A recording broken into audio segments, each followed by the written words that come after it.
அன்புக்குரியோரே, அன்னை மரியா தாம் காட்சி கொடுத்த இடங்களின் பெயராலும் அறியப்படுகிறார்.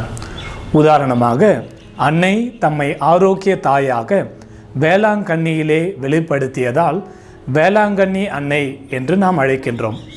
இதே அன்னை மரியா கார்மேல் மலையிலே காட்சி கொடுத்ததால் அவர் கார்மேல் அன்னை என்று அறியப்படுகிறார். இந்த இரண்டு காட்சிகளுக்கும் உள்ள வித்தியாசம், வேளாங்கண்ணி என்னும் இடமோ பெயரோ விவிலியத்தில் இல்லை என்பது நமக்கு நன்றாகவே தெரியும். ஆனால் கார்மேல் என்னும் இடத்தின் பெயர் பழைய ஏற்பாட்டிலே மிக முக்கியத்துவம் வாய்ந்த ஒரு இடமாக இருக்கின்றது. எனவே இந்த விவிலிய பின்னணியிலே கார்மேல் மலையினுடைய சிறப்பை தியானித்து அன்னை இந்த இடத்தை தன்னுடைய காட்சிக்காக தேர்ந்து கொண்டதன் காரணத்தினை இந்த நவநாட்களிலே இந்த ஒரு காணொளியிலே நாம் தியானிப்போம். அன்னை மரியா வாழ்ந்த நாசரேத்து பகுதிக்கு அருகிலே இந்த கார்மேல் மலை இருந்தது.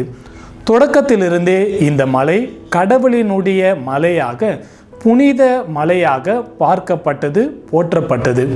எபிரேய மொழியிலே கார்மேல் என்றால் தோட்டம் என்று பொருள்.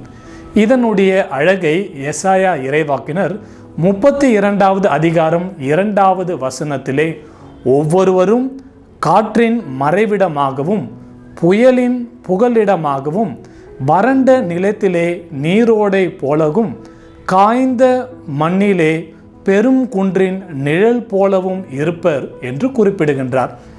மிகச் சிறப்பாக இனிமை மிகு பாடல் புத்தகம் 7வது அதிகாரம் 5வது இறைவசனத்திலே பாடல் தலைவன் தலைவியின் அழகை கார்மேல் மலையோடு ஒப்பிட்டு கூறுவார். உன்னுடைய தலை கார்மேல் மலை போல நிமிர்ந்துள்ளது, உன் கூந்தல் செம்பட்டு போன்றது, அதன் சுருள்களுள் அரசனும் சிறைப்படுவான் என்று மிக கோர்வையாக அழகாக குறிப்பிட்டிருக்கின்றார். 1 அரசர்கள் புத்தகம் 18வது அதிகாரம் 20 முதல் 40 வரை உள்ள இறைவசனங்களிலே எலியாவினுடைய அழைப்பை ஏற்று இஸ்ரேலின் அரசனான ஆகாபு இஸ்ரேல் மக்கள் அனைவரையும் அவரினுடைய மனைவி இசபெல்லினுடைய 450 பொய் வாக்கினர்களையும் கார்மேல் மலைக்கு அழைக்கின்றார். இந்த பொய் வாக்கினர்கள் காளை மாடுகளை காலை முதல் மாலை வரை சுற்றி வந்து அந்த பலி எரி பலியாக ஏற்றுக்கொள்ளப்பட வேண்டும் என்று இறைவனை நோக்கி மன்றாடுகின்றார்கள். அந்த வேண்டுதல் கேட்கப்படவில்லை. மாலை வேளையிலே எலியா இறைவாக்கினர் கடவுளை பார்த்து, நீரே ஆண்டவரும் கடவுளும் என்று இந்த மக்கள் அறிந்து கொள்ளும்படி என்னுடைய வேண்டுதல்களுக்கு செவி சாய்ப்பீராக என்று ஒரு ஜெபத்தை எழுப்புகின்ற பொழுது விண்ணிலிருந்து வந்த நெருப்பு அந்த எரி பலியான காளைகளையும் விறகு கட்டைகளையும் கல்லையும் மண்ணையும் சுட்டெரித்து அங்கே கால்வாயிலே இருந்த நீரினையும் வற்ற செய்தது என்று வாசிக்கின்றோம்.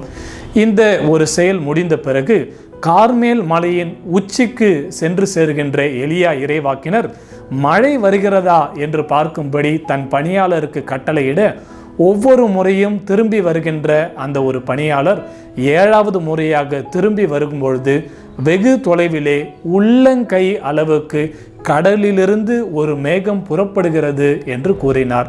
நாம் தொடர்ந்து வாசிக்கின்ற பொழுது இஸ்ரேலிலே அன்று ஒரு பெரிய மழை பெய்ததை நாம் திருவிவிலியத்திலே வாசிக்கின்றோம். பிரியமானவர்களே, இத்தகைய அருள் நிறைந்த ஒரு புனிதமான ஒரு கார்மேல் மலையில்தான் சிலுவை போரின் போது துறவிகள் சிலர் தஞ்சமடைய, அவர்கள் தங்களுடைய துன்பங்களிலே அன்னை மரியாவினுடைய பரிந்துரையை மன்றாட அதே கார்மேல் மலையிலே அன்னை காட்சி கொடுத்து தன்னுடைய உடனிருப்பை உணர்த்துகின்றார். எனவே அந்த ஒரு இடம் உத்திரிய இடம் என்றும், இந்த ஒரு அன்னை உத்திரிய அன்னை என்றும், காலப்போக்கிலே அவ்விடத்திலே உத்திரியம் வழங்கப்பட்டதால், கார்மேல் மலையிலே வழங்கப்பட்டதால் கார்மேல் அன்னை என்கின்ற பெயரினையும் அவர் பெற்றார். மன்றாடுவோமாக. அன்பு இறைவா, எலியா இறைவாக்கினரினுடைய வேண்டுதல்களுக்கு நீர் கார்மேல் மலையிலே செவி சாய்த்தது போல கார்மேல் அன்னையினுடைய வல்லமைமிக்க பரிந்துரை வழியாக நாங்கள் ஏறெடுக்கின்ற அனைத்து வேண்டுதல்களுக்கும் நீர்தாமை கனிவுடன் செவி சாய்த்திட வேண்டும் என்று எங்கள் ஆண்டவரும் திருமகனுமாகிய இயேசு கிறிஸ்து வழியாக உம்மை மன்றாடுகின்றோம். ஆமேன். தூய கார்மேல் அன்னையே எங்களுக்காக வேண்டிக் கொள்ளும்.